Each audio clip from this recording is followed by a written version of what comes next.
Hello and welcome to my channel Web World, where I will teach you everything related to make a perfect website. तो आज हम सीखेंगे कि हम अपनी एक ही वेबसाइट को अलग अलग साइज़ के डिवाइसेस पर किस तरीके से रिस्पॉन्सिव तरीके से बूटस्ट्रैप के थ्रू शो कर सकते हैं। तो इसके लिए हम अलग अलग तरीके के ब्रेक पॉइंट्स को यूज़ करेंगे। तो चलिए हम देखते हैं कि हम किस तरीके से उसे यूज़ करेंगे। सबसे पहले हम नोटपैड में हमारे बेसिक टैग्स लिख लेते हैं और फिर इसे हम डेस्कटॉप में सेव कर लेंगे।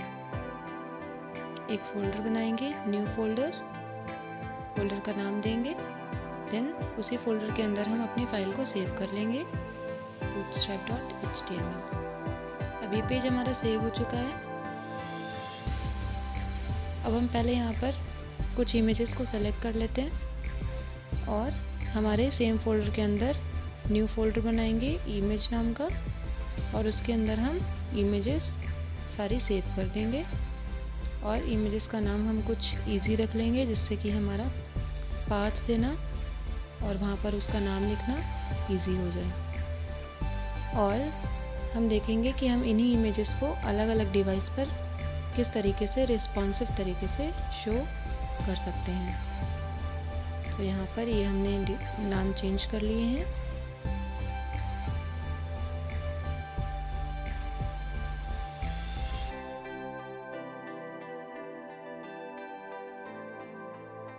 अपने पेज को हमने ब्राउज़र पर ओपन कर लिया है। अब सबसे पहले क्योंकि बूटस्ट्रैप यूज़ कर रहे हैं तो बूटस्ट्रैप की जो हमने CSS और JS फाइल को डाउनलोड किया था उसे कॉपी करेंगे और यहाँ पर लिंक करा देंगे।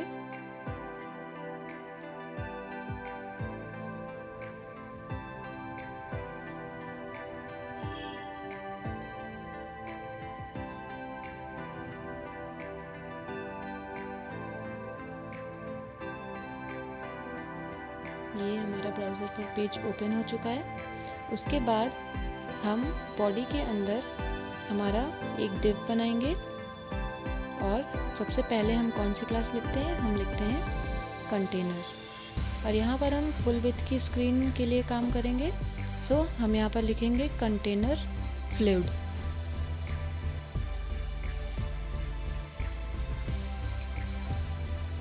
और हम अपनी तरफ से डिव का कुछ नाम लिख देते हैं। जो हमने सी डिव नाम दिया है, अब हम इसकी स्टाइल शीट लिखेंगे। सो हम न्यू पेज ओपन कर लेंगे और लिखते हैं .cdiv।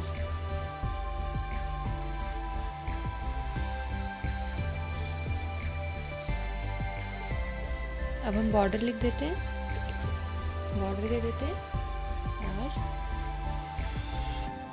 ये हम 1 पिक्सल ही देंगे, हमें ज़्यादा मोटा बॉर्डर नहीं चाहिए। सो हम ब्लैक कलर का बॉर्डर चाहिए, इसलिए सॉलिड। एंड देन फाइल को हम अपनी CSS नाम के फोल्डर के अंदर सेव कर लेंगे जहाँ पर हमारी बूटस्ट्रैप की फाइल सेव है। अब हम यहाँ पर लिंक करा देंगे जो हमने एक्सटर्नल स्टाइल शीट अपनी बनाई है उसको। तो हम यहाँ पर कॉपी करेंगे और पेस्ट कर देंगे। देन हम नेम को चेंज कर लेंगे। फाइल का नाम हमने स्टाइल दिया था, सो style.css। अब हम अपने पेज को सेव करके ब्राउज़र पर रिफ़्रेश करेंगे। सो ये हमारी फुल विड्थ आ चुकी है।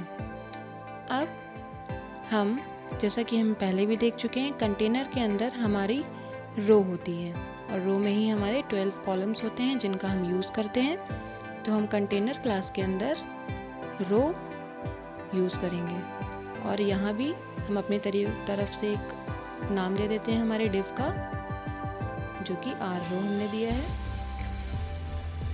अब हम यहाँ पर इमेज लगाएंगे। सो हम पहली इमेज लगाते हैं, रो के अंदर हम दूसरा डिव बनाएंगे और लिखते हैं हमारी इमेज के लिए हम यूज़ करते हैं img। सो इस डिव के अंदर हम img टैग लिखेंगे।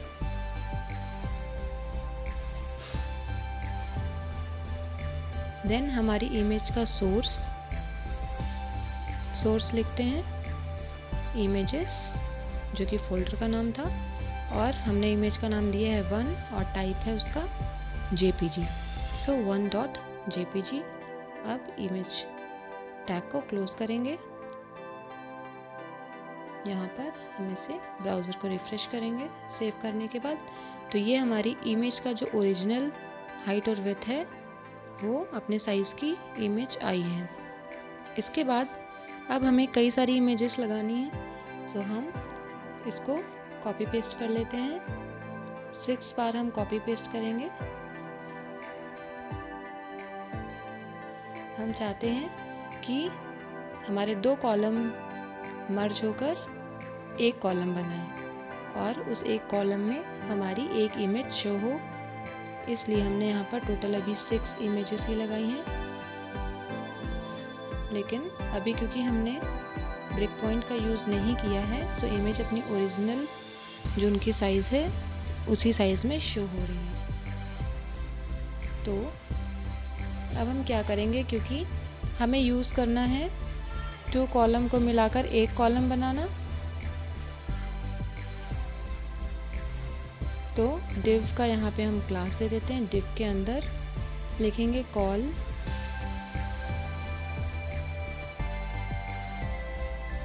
XL, क्योंकि हम एक्स्ट्रा लार्ज के लिए लिख रहे हैं तो XL लिखेंगे, और 2 कॉलम को मिलाकर एक कॉलम बनाना है तो हम यहाँ पर 2 लिखेंगे, और इसी 2 कॉलम में हमारी इमेज शो होगी। सो हम कॉपी और पेस्ट कर लेते हैं सारे div में सेम चीज़।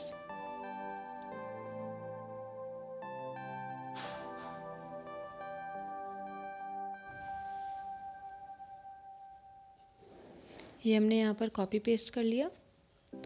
अब हम देखते हैं, ये देखिए हमारी इमेज जो है वो अभी रिस्पॉन्सिव नहीं है, तो हम इमेज को एज अ थंबनेल यूज़ करते हैं अभी के लिए। तो थंबनेल के लिए हम यूज़ करते हैं img-thumbnail। तो जहाँ पर हमने इमेज टैग लिखा है उसी के अंदर हम क्लास बनाएंगे, और बूटस्ट्रैप में थंबनेल शो करने के लिए img-thumbnail का यूज़ करते हैं। तो क्लास का नाम हमने दे दिया। ये देखिए हमारी इमेज यहाँ पर थंबनेल की तरह शो हो रही है। अब सेम चीज़ को हम कॉपी करेंगे और बाकी इमेजेस में भी पेस्ट कर देंगे।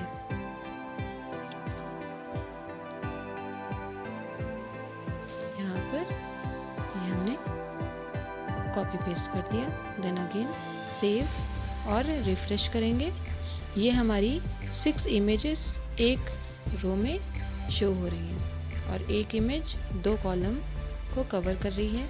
अब इसको हम जैसे ही साइज़ छोटा करेंगे, तो हमने क्योंकि एक्सेल के लिए अभी लिखा है कोड, सो यहाँ पर जैसे ही 1200 से छोटी स्क्रीन की साइज़ होगी, वैसे ही हमारा सिंगल रो में सिंगल इमेज आ जाएगी। अब हम यहाँ पर चाहते हैं कि अगर हमारी जैसे ही लार्ज हमारी स्क्रीन का साइज़ हो, वैसे ही हमारा एक रो में 3 पिक्चर्स हमें शो हों। सो 3 पिक्चर्स के लिए हम कॉल LG4 का यूज़ करेंगे और सेम चीज़ हम कॉपी पेस्ट कर देते हैं। अब 4 + 4 + 4 दैट इज़ 12। तो जैसे ही लार्ज स्क्रीन होगी तो हमारी, ये हमने रिफ़्रेश किया, लार्ज स्क्रीन पे हमारी 3 इमेजेस शो होने लगेंगी। ये हमारा एक्सेल का साइज़ है, और जैसे ही एक्सेल से छोटा होगा दैट मीन्स लार्ज स्क्रीन हो जाएगी, तो हमारी एक रो में 3 इमेजेस शो होने लगी हैं। और क्योंकि हमने 4 लिखा था मीन्स 4 कॉलम को मिलाकर एक कॉलम शो हो रहा है। और जैसे ही लार्ज से छोटा साइज़ होगा मीन्स मीडियम, फिर से हमारा सिंगल रो में सिंगल इमेज शो होने लगेगी। अब हम देखते हैं कि जैसे ही हमारी मीडियम स्क्रीन होती है, तो हम चाहते हैं कि मीडियम स्क्रीन पर हमें एक रो में 2 इमेजेस शो हों। तो एक रो में 2 इमेज शो कराने के लिए हमें 6 कॉलम को ऐड करना पड़ेगा। 6 कॉलम को ऐड करेंगे एक पिक्चर के लिए और 6 को एक के लिए। सो हमारा एक रो में टोटल 12 कॉलम कवर हो जाएंगे। जैसे ही मीडियम में आएगा तो 2 इमेज हमें एक रो में शो होने लगेंगे। हमने कॉपी पेस्ट कर लिया है सब में और इसको यहाँ पर ब्राउज़र में रिफ्रेश करेंगे। अब ये एक्स्ट्रा लार्ज में, ये लार्ज में हमने 3 के लिए कहा था, सो ये 3 के लिए शो हो रहा है। अब जैसे ही हमारा लार्ज से कम होगा मीन्स मीडियम, तो मीडियम स्क्रीन पर हमने लिखा है 2 पिक्चर शो होनी चाहिए। तो मीडियम स्क्रीन पर हमारी 2 इमेजेस एक रो में शो हो रही हैं। तो इसके लिए हम ये कोड लिखते हैं। नेक्स्ट अब हम लिखते हैं कि मीडियम के बाद हमारी स्मॉल स्क्रीन अगर हो तो स्मॉल के लिए हम SM यूज़ करते हैं और हम चाहते हैं कि स्मॉल स्क्रीन में भी हमारी सिंगल इमेज एक रो में ना शो हो करके 2 इमेज ही हमारी शो हो। तो हम लिखेंगे इसके लिए भी 6, क्योंकि जब हम 6 लिखेंगे तभी एक रो में 2 इमेज हमारी शो होगी। तो हमने 6 लिख दिया।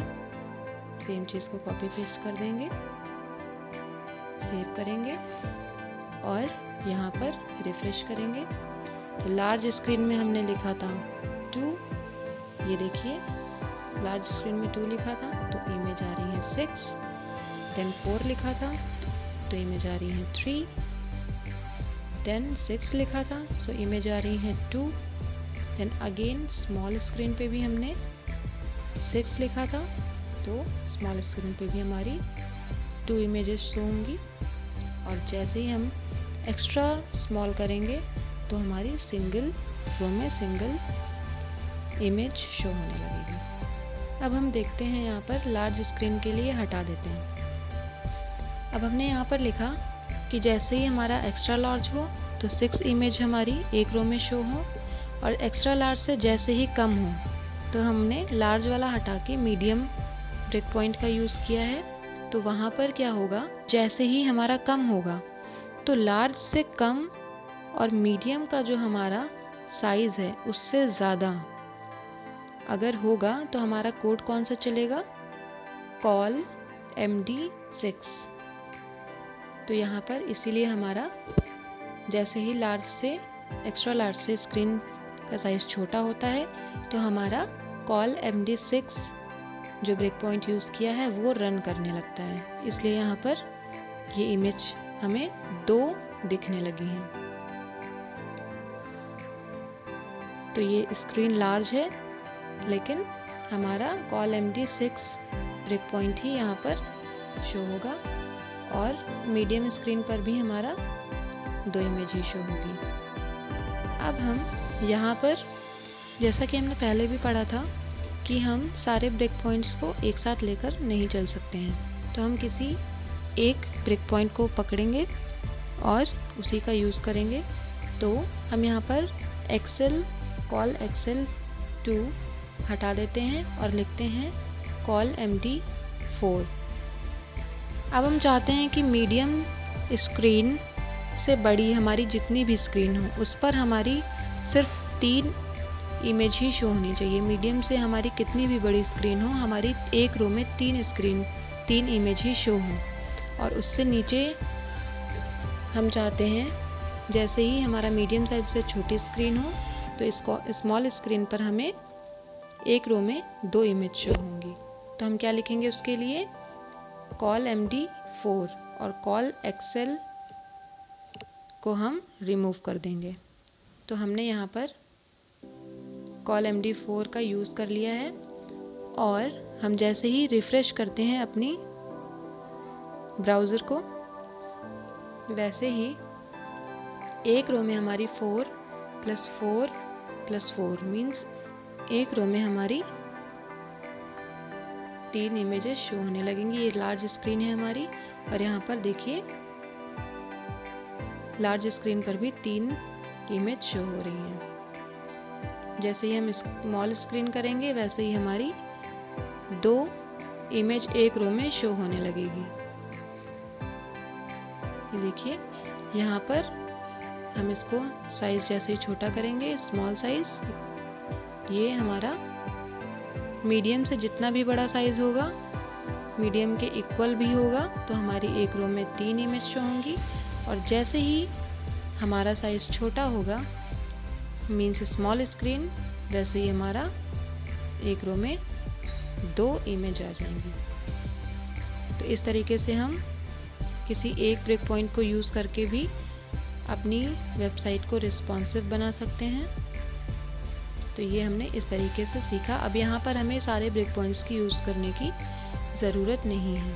अब हम अपनी इमेज को फोर्सफुली नेक्स्ट रो में शो कराना चाहते हैं। सो इसके लिए हम यूज़ करते हैं div क्लास, और क्लास में हम लिखते हैं w-100। अब हमने जिस इमेज से जस्ट पहले w-100 क्लास का यूज़ किया है, उसके नीचे वाली इमेज नेक्स्ट रो में फोर्सफुली वो हमें ब्राउज़र में शो होने लगेगी। अब यहाँ पे रिफ्रेश करेंगे। अब यहाँ पर देखिए लास्ट इमेज के जस्ट ऊपर हमने w-100 का यूज़ किया है। तो यहाँ पर ये देखिए हमारा स्पेस फ्री हो गया है और लास्ट इमेज हमारी सबसे नीचे शो होने लगी है। अब हम चाहते हैं फर्स्ट इमेज हमारी एक रो में शो हो और बाकी की इमेज हमारी नेक्स्ट रो से शुरू हो। तो हम यहाँ पे फर्स्ट इमेज के बाद हमने w-100 का यूज़ किया है। अब रिफ्रेश करेंगे तो ये हमारी इमेज यहाँ पर फोर्सफुली हमारी सेकेंड रो में आ गई हैं और हमारा स्पेस यहाँ पर फ्री हो गया है।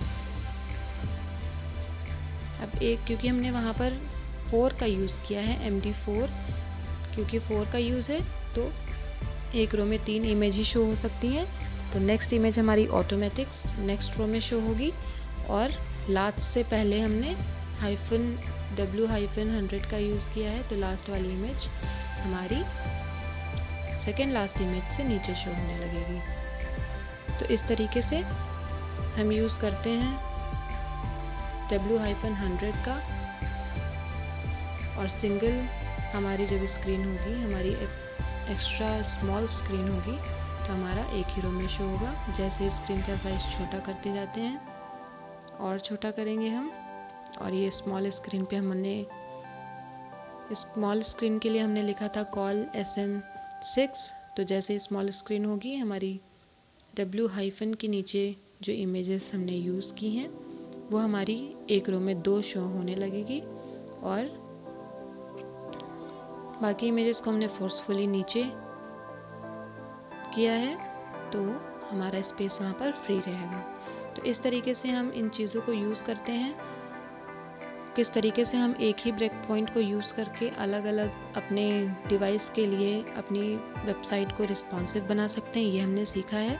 So if you like the video, like, subscribe and share.